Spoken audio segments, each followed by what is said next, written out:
বৃষ্টির দিনে রান্না করেছি চিকেন দম বিরিয়ানি।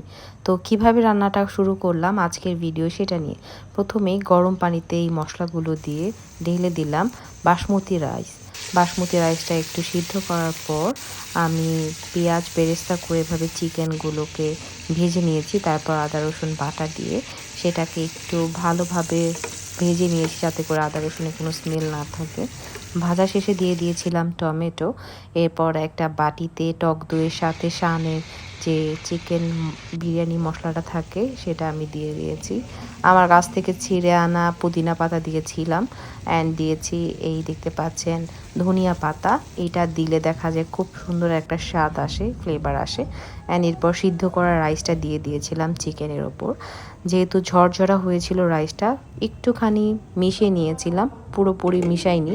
তারপর দিয়ে দিলাম ঢাকনা, এটাকে দমে রাখবো কিছুক্ষণ দমে রাখার পর তৈরি হয়ে গেল আমার চিকেন দম বিরিয়ানি। এটার স্বাদ অসাধারণ।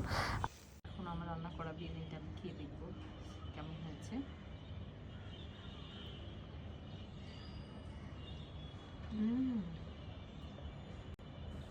আমার কাছে অনেক ভালো লেগেছে চিকেন এই বিরিয়ানিটা। আশা করি আপনারা ট্রাই করেও বুঝতে পারবেন।